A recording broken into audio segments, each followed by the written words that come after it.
The rain pounded hard against the car windshield. She gripped the steering wheel with trembling hands, her eyes filled with tears, her heart in pieces. In the back seat, 2 suitcases. Everything that remained from 55 years of life. In the distance, the sound of waves. What if, suddenly, you realized that everything you built with so much effort simply wasn't meant for you? What if, at 55, after a lifetime devoted to others, you were left behind, and finally decided to live for yourself, and only for yourself? Stay with me until the end of this story. You'll understand why, sometimes, abandonment is the final push we need to find freedom. The last fight with Mark was not like the others. There was something final in the way he yelled. It wasn't just anger, it was contempt. A kind of coldness that pierced Helen's skin like a sharp blade, but silently. She didn't respond. She didn't cry. She didn't try to explain.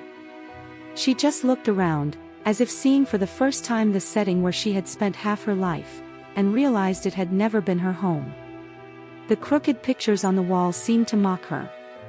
The faded cushions, the dirty glasses in the sink, the worn-out furniture, everything reeked of exhaustion. Everything seemed to whisper, "You got lost here." Mark raised his plate and threw it to the floor.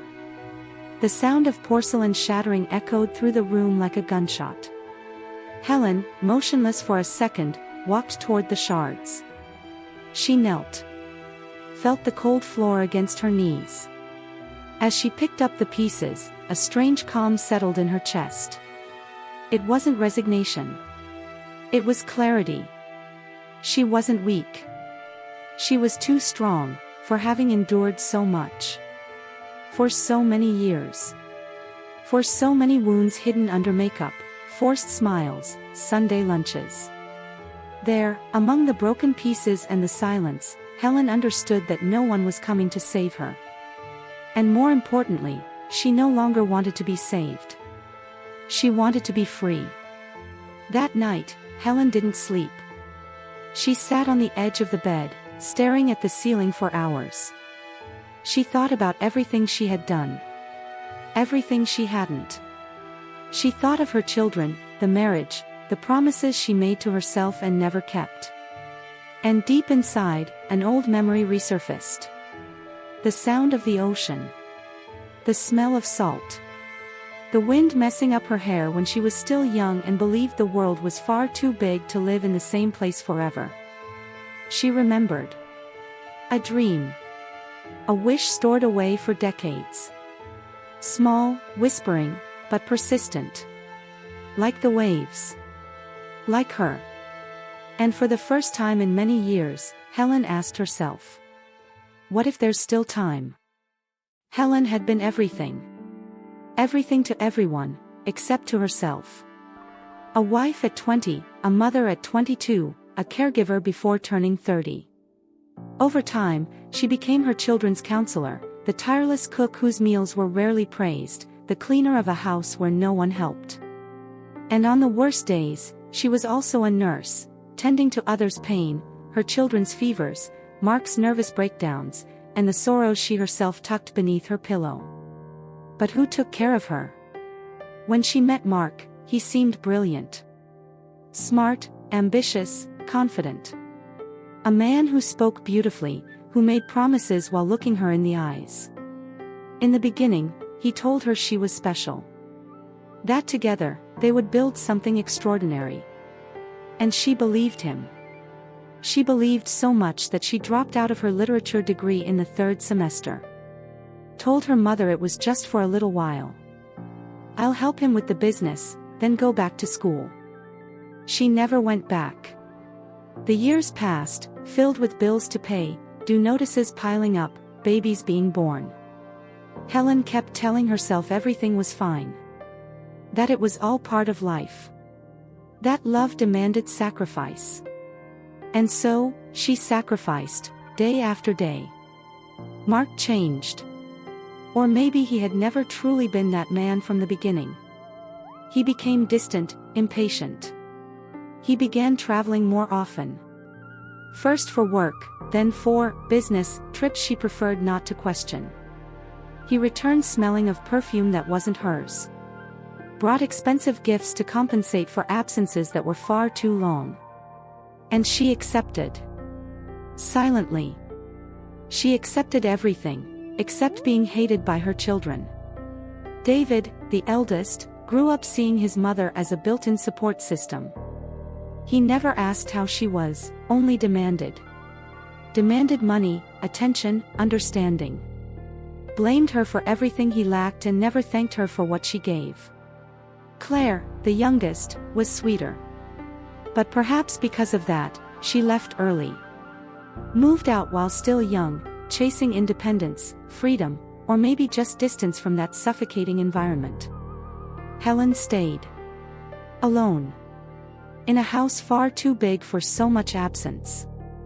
Where the clock marked the hours, but time refused to move. Where the hallways echoed with the sound of nothing. And still, she smiled. To the neighbors, holding a freshly baked cake. To the relatives, with a generous plate on Christmas. To the family at gatherings, with her hair done and red lipstick hiding the exhaustion. But no one saw. No one knew the solitude of a woman who, in silence, dreamed of something so simple. To live by the sea. To feel the sand beneath her feet. To breathe salty air. To wake to the sound of waves, not complaints. It was an old dream. From childhood. When she used to collect seashells in cookie tins and tell her mother, "One day, I'm going to live by the beach." Life moved on. The dream stayed. Stored away. Forgotten. Until that night. Until that shattered plate. Until her silence, the loudest she had ever screamed. It was a cold Tuesday in March. Helen woke up before the sun, as she had done for decades. She put water on to boil, brewed her coffee just the way she liked it, strong, with a hint of cinnamon, and for a moment, looked out the window with hope. Maybe today will be different. It was her 55th birthday. 55. A lifetime of repeated cycles, postponed promises, desires tucked away in drawers. She decided to prepare a special dinner. She cooked Mark's favorite dish, chilled a bottle of wine, and set the table with the linen tablecloth she kept for important occasions. She lit an aromatic candle. Put on a blue dress she hadn't worn in years. Spritzed her favorite perfume. Did her hair. And waited. Waited for a gesture. A call from the kids. A message. A happy birthday. I remembered you. Nothing. The clock read 7:42 p.m. when she found, atop the dresser, a carelessly folded note. "Helen, don't wait for me. I'm not coming back. I'm going to live the life I truly want. Take care. Mark." That was it. Dry. Cold. Surgical. No remorse. No explanation. No looking back. Like someone saying, "We ran out of milk." As if 35 years of marriage could be reduced to 3 emotionless lines. Helen stood there, holding the note like a thorn lodged in her chest. She didn't cry right away. What she felt first was a deafening silence. A brutal confirmation of what she had suspected for a long time. He had already left, now he simply had the courage to put it in writing. She stopped right there. Between the bedroom door and the hallway. The note trembled in her hand, but she was strangely calm. She walked back to the dining room. Dinner sat cold on the set table. The candles burned slowly. The cake she had bought herself sat in the center, with a single candle stuck in the middle, still lit, still hopeful. She sat down. Alone. In front of everything she had built, waiting for someone to show up and acknowledge a lifetime of effort. But no one came. And then, she cried. Not the shallow cry of disappointment.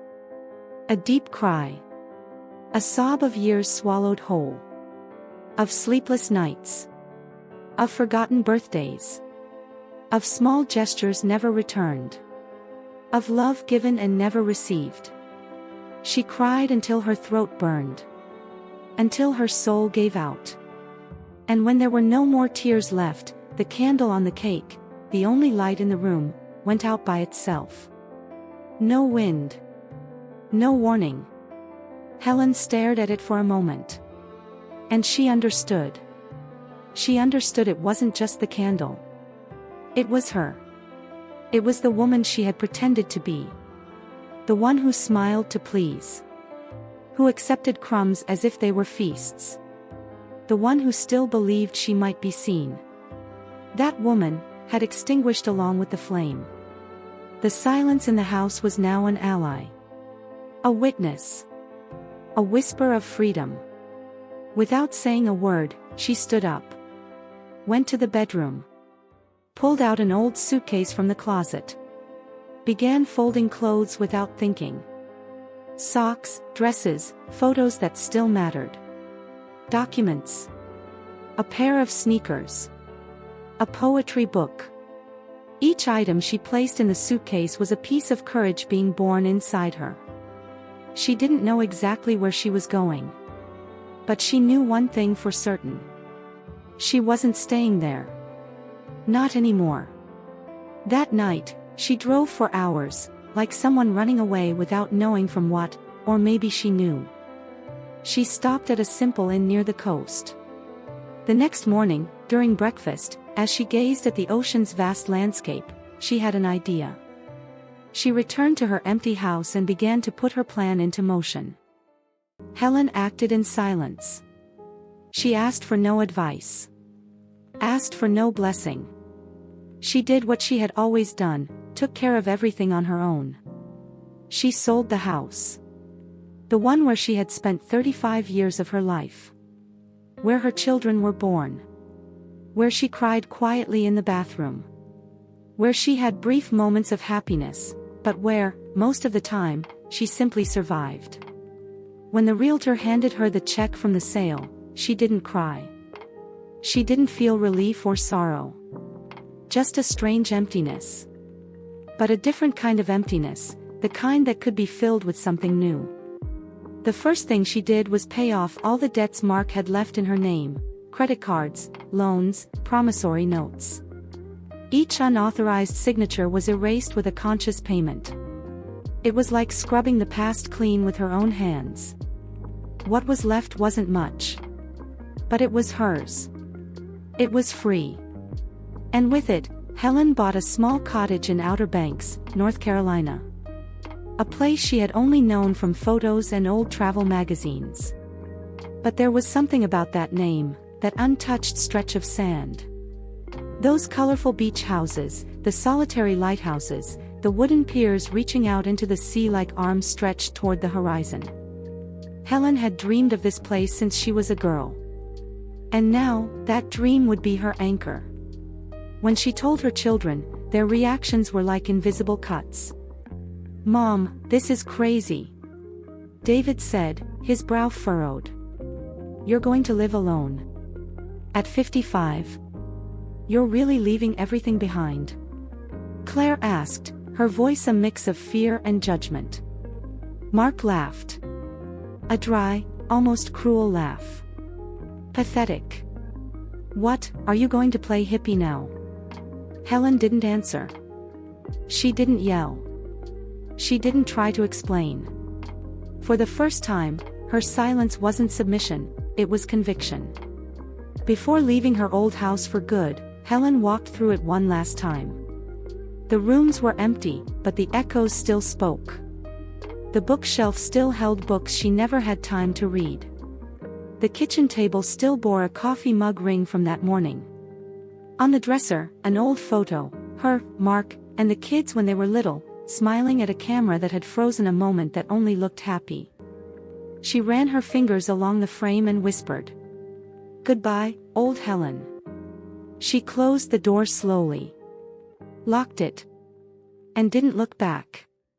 Outer Banks welcomed her with open skies and strong wind.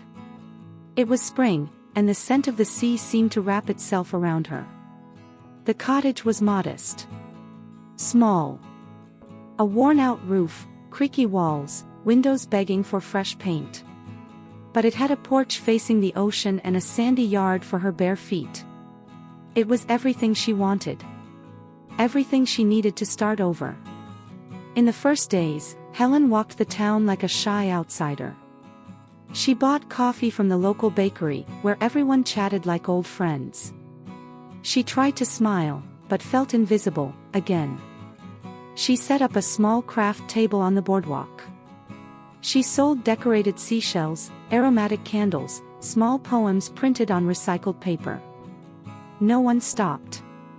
They just glanced sideways, as if she were another woman lost in the tide. She tried renting out the guest room on Airbnb. Took the photos, made it cozy. No one booked. Her savings dwindled week by week. And though she slept to the sound of waves, her stomach twisted in quiet anxiety. Had she been naive? Was the dream she had held onto for so long slipping through her fingers? And then, she met Susan. She found her in a charming little cafe, where Helen often sat to write and escape the world. Susan had gray hair and bright eyes, an easy laugh and a steady voice. She owned a small bed and breakfast, with a flowered porch and the constant smell of fresh bread. A former advertising executive from New York, Susan had traded high heels for sandals, spreadsheets for sunrises. They sat together a few times, sharing slow, gentle conversations.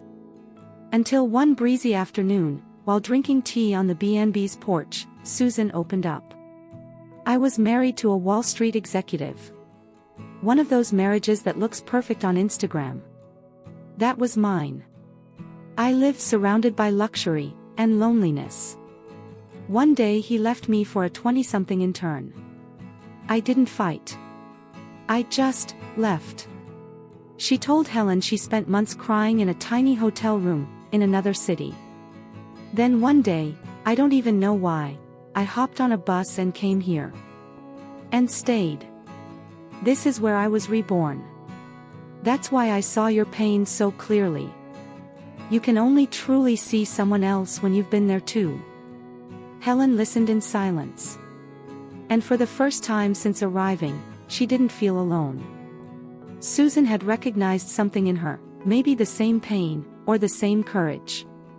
And then, she made an offer. "You strike me as thoughtful and kind. I need someone to help me with the kitchen and guests. Maybe the B&B's social media too, if you're willing to learn. I can't pay much, but I can promise warm meals, a small paycheck, and digital marketing lessons on weekends. What do you think?" Helen hesitated. Not because of the work, but because it had been so long since anyone had offered her something with kindness. She accepted. And so, among floral tablecloths, fresh coffee, and Instagram posts, she took her first steps toward the life she had always dreamed of.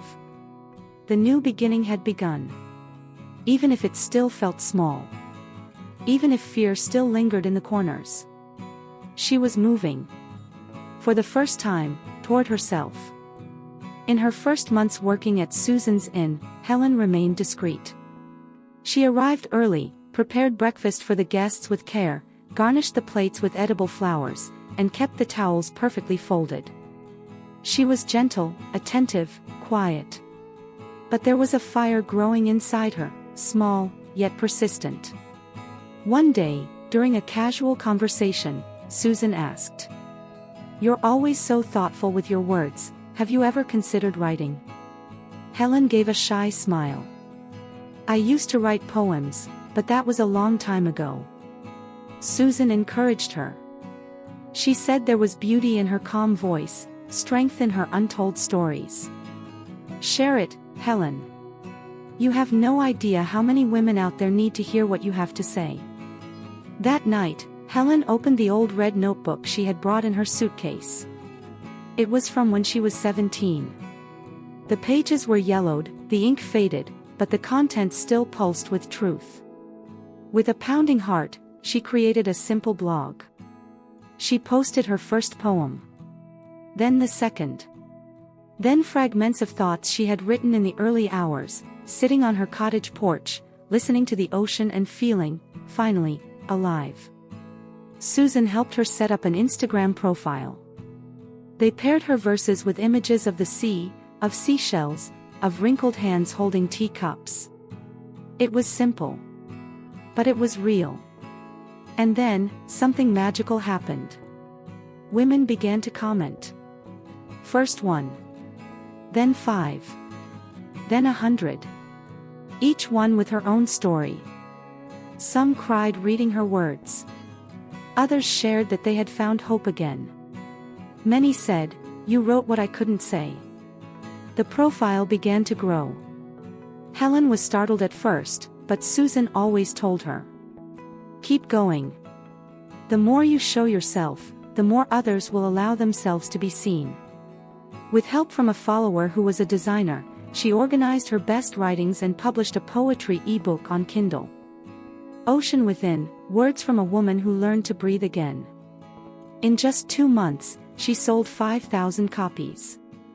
She received invitations to join podcasts, go live with other mature women, participate in circles about second chances. A group of readers even created a book club dedicated solely to her writing. The following summer, she was invited to speak at the Outer Banks Festival. That night, backstage at the festival, Helen trembled. Her hands were sweaty, her breath short. "What am I doing here?"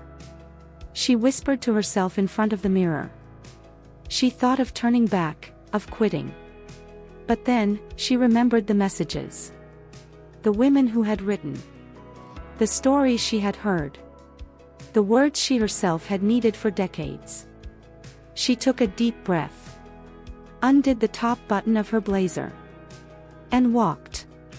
As she stepped onto the stage and saw dozens of faces looking up at her, many with gray hair like hers, the world paused for a moment. And then, she spoke. She spoke of pain. Of abandonment. Of courage. And of how life doesn't end at 50, it begins. She was met with a standing ovation.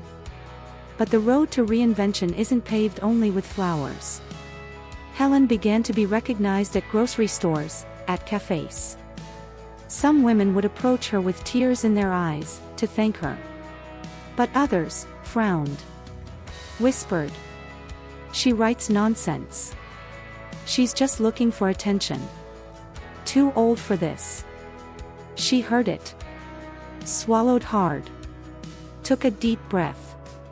And answered the only way she knew how. With silence, and success. She wasn't chasing fame. She was chasing truth. And she found it. In every new poem. In every message she received. In every woman who said, "You helped me not give up on myself." Helen, who for so long had been invisible, had become a lighthouse. And the more she allowed herself to shine, the more she lit the way for others. Today, Helen still lives in the same cottage. But it's no longer the same. The walls have been painted in soft tones, new windows installed to let the light in, and with it, life. The porch facing the sea now has flower pots, a wooden bench with floral cushions, and a hammock where she lays down to read, write, or simply exist. The once simple cottage has become a sanctuary. A refuge. A rebirth. Helen has become a reference. She keeps a blog where she writes about fresh starts, invisible wounds, and silent courage. She's published 2 books, one of poetry and another of memoirs, both embraced by thousands of women who, like her, once thought it was too late. On social media, her space was lovingly nicknamed by her followers as Soul Refuge. Over 15,000 women follow her every day, they comment, they thank her, they find inspiration. She also gives talks. Not out of vanity, but out of purpose. She shares her story in schools, cafes, book clubs, and local fairs. She speaks of pain, yes. But even more about power. The power to choose yourself.